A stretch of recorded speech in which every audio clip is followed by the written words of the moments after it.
So I'm about 3 years late to the Kaguya hype train, and the series will never get a proper ending, but the addict who only snorts when the pressure is high isn't an addict at all, is he? So let's discuss. Season 1.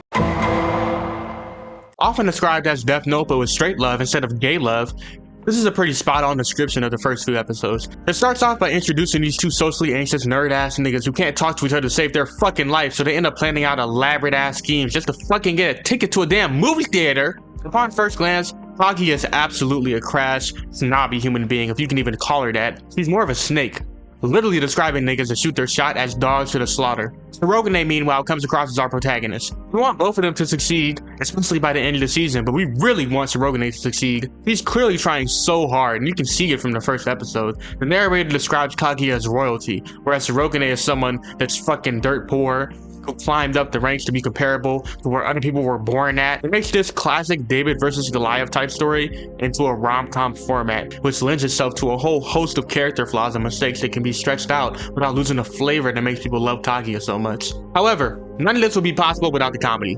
Learning that Akasa didn't like writing comedy was like finding out MF Doom only did rap for the money. They're too good to not have a passion for this. Kaguya is one of the few laugh-out-loud shows you'll ever find in your lifetime. Now, I watch my shit on Crunchyroll, so the Japanese subtitles may or may not be incorrect when it comes to this, but in my eyes, Kaguya hits two different spaces of comedy in the same show, depending on whether you watch dub or sub. Dub hits this Americanized 2016 to 2019, ironic, sarcastic, quick, play-by-play comedy, whereas the sub feels more sharp and direct with its comedy. It's kind of like how Baki takes itself so serious while being so absurd that it rolls around to being this absurdist masterpiece. I mean, this show has the high school experience down to a T, down to niggas lying about their virginity. But the brilliance of Kaguya is that they can take such a wild, out there concept and stretch it out to 8 minutes with 17 fucking hilarious moments back to back to back to back that make you pause the show for space to laugh without making it feel forced. And then they can tackle 1 to 2 more topics in that same exact time span without breaking any of the pacing. The comedy also allows for the characters to actually be teens in terms of not being perfect. In the aforementioned virginity plotline of the second episode, I find it very interesting that they subvert the audience's expectations not once but twice. When that plain ass nigga, I'ma get on him later, asks for romantic advice, when the conversation drifts towards ℂ𝕖𝕗. This nigga goes in! And rightfully so, because fuck, she's a bitch in season 1, and I was laughing my ass off seeing her face behind the door. Then he corrects himself, and we think this anime is gonna be on some I can fix her type shit. But no, they subvert your expectations again after ℂ𝕖𝕗 leaves and reveals that he saw her behind the door.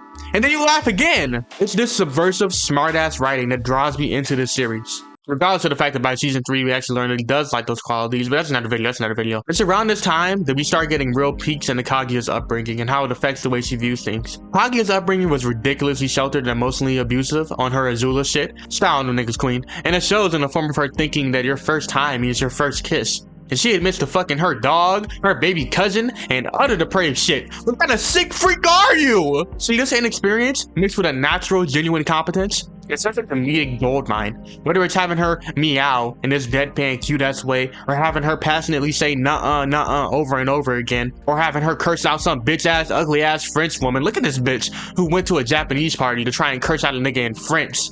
Dumbass. The trap a lot of these soul-burn tsundere animes tend to get wrong is making it clear why the girl likes the guy in the first place, and what the girl does to express her love.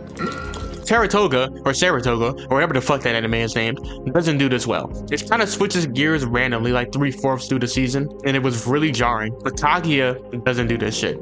Kaguya is constantly doing things to make ℂ𝕖𝕗 like her, in her own way. In the aforementioned French scene, she says whatever vile shit to make a grown woman cry and bawl solely because she insulted ℂ𝕖𝕗. She's always trying to help this nigga.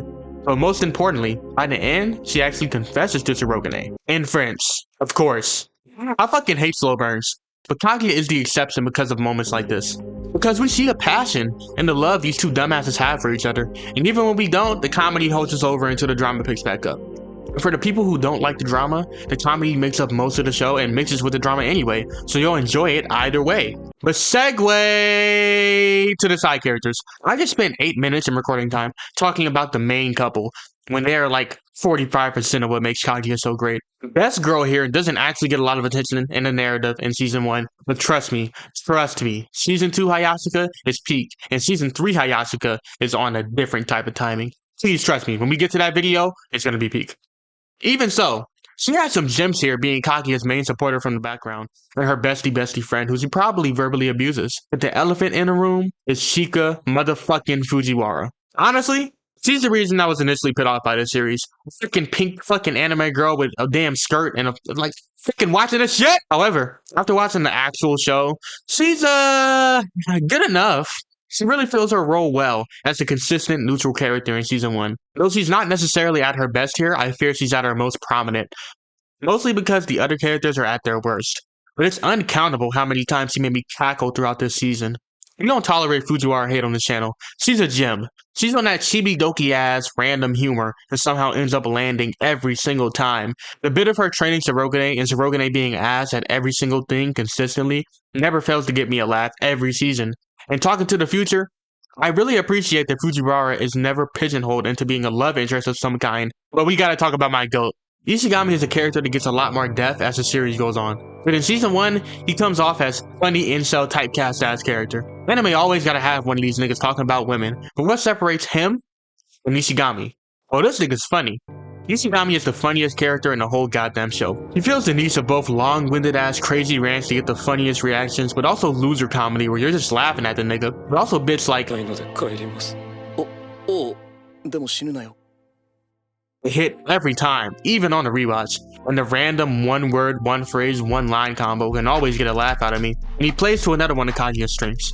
You can relate to any of these characters as you get older. I was a very responsible child. I had a lot of shit going on, so I related mostly to Shirogane and Hayasuka. But a privileged kid might relate more to Kaguya, and an incel ass nigga might relate to Ishigami. And as you grow up, so does Ishigami into becoming a better person. So does Kaguya into becoming a better person. Or Hayasuka, learning how to set boundaries. A show that can pander the most facets while still retaining a central identity is a feat few pieces of work can pull off. And all of these facets add to the sheer fact that Kaguya is just a delight to watch. We can talk all about fucking themes and fancy ass words, but if the show isn't interesting to watch, why bother? Season 1 of Kaguya is just interesting from start to fucking end, and it never slows down, it never pumps the brakes, even for a second. But the finale is where everything really comes together. All of these characters, personalities, themes, and subtextual moments lead to this New Year's party. The last 3 episodes of the show. Smuggling a woman out of her parents' house.